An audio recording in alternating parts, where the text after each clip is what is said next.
Bonjour tout le monde, de bon matin, je vous fais une vidéo sur la toute dernière mise à jour V12 de la Tesla, la 2024.14.9.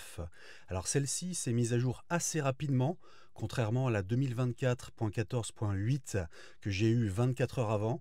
La .8 en fait, elle a mis facile 40 minutes à s'installer, alors que la .9, allez, en 10 minutes maximum, c'était réglé. Donc c'est un petit correctif, va-t-on dire. Et depuis que Tesla a sorti eh bien, cette mise à jour de printemps, il y a pas mal de bugs, mine de rien, qui corrigent au fur et à mesure. Et on a voilà, une cascade de petites mises à jour qui viennent se rajouter. Et tout n'est pas encore gagné aujourd'hui, même si ça s'est amélioré. Alors dans les notes de mise à jour, je crois qu'il n'y a pas grand-chose à se mettre sous la dent, si je ne dis pas de bêtises. Voilà, on a des corrections mineures. Cette mise à jour comprend des corrections mineures et des améliorations. On n'en saura pas plus, c'est vraiment des corrections de bugs.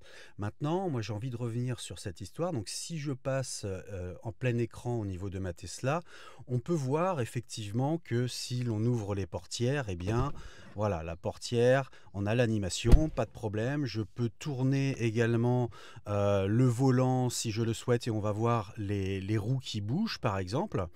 Donc vous voyez, on voit les roues qui bougent, pas de souci. Je peux faire des appels de phare, ça va se voir également. Et par exemple, quand je mets les clignotants, eh bien, on a beau avoir le retour vidéo, il n'y a pas d'animation sur le véhicule. Donc ça, je pense que ce sera ultérieurement corrigé. Voilà, on a les essuie-glaces qui fonctionnent toujours aussi bien. Et puis, on a la possibilité, quand on ouvre le coffre finalement, eh bien, de pouvoir le mettre en pause. Voilà. Vous voyez ici, si j'appuie sur le petit carré, j'ai ouvrir le coffre. Et hop, vous voyez, je peux le mettre en pause, je ferme, et vous voyez, j'ai pause, je peux appuyer. Voilà, il n'est pas tout à fait fermé. On réouvre. Bon, ça peut servir effectivement quand vous rentrez dans un parking souterrain et que vous voulez éviter que le haut tape si si le plafond est un peu bas. Donc ça, c'est bien pensé. Voilà.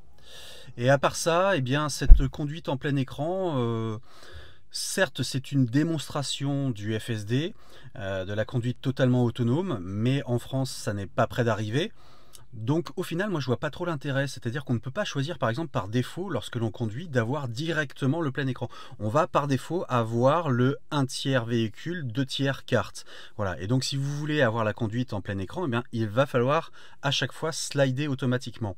Et bon, alors en ville, dans certains endroits, ça peut potentiellement être intéressant pour voir le trafic routier.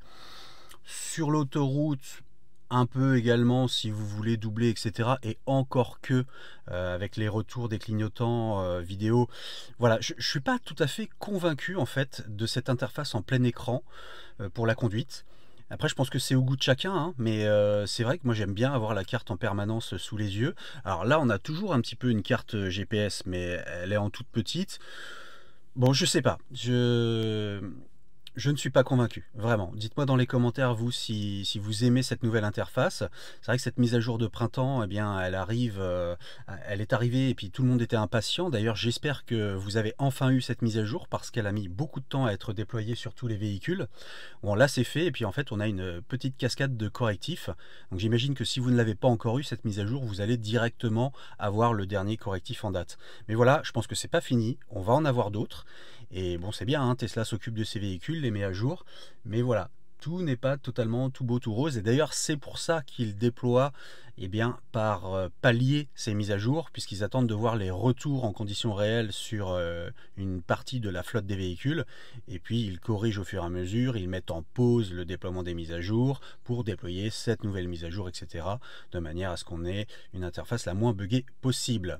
Et puis enfin, une dernière chose que j'ai notée, lorsque l'on conduit avec cette interface en plein écran, eh bien maintenant c'est vrai qu'on a le retour visuel des clignotants et puis des feux de stop des véhicules qui sont devant nous ou sur les côtés. Et en fait, ça c'est pareil, il y a encore quelques petits bugs. Par exemple, je me suis retrouvé derrière un véhicule qui avait bien son clignotant, mais ça n'était pas répercuté sur l'interface.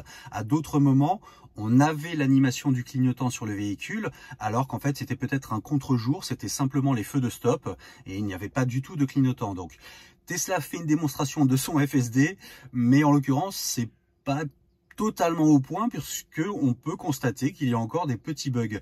Alors quelque part ça peut être contre-productif parce que voilà, Tesla fait la démonstration de sa technologie, mais on se rend compte qu'au final, eh bien la voiture interprète mal ce qui se passe devant. Alors j'espère juste qu'en fait elle n'interprète pas mal, mais qu'elle retransmet incorrectement les informations. Dans le cas contraire, eh bien il y a encore des progrès à faire. Voilà. Allez, à plus sur Tesla Astuces.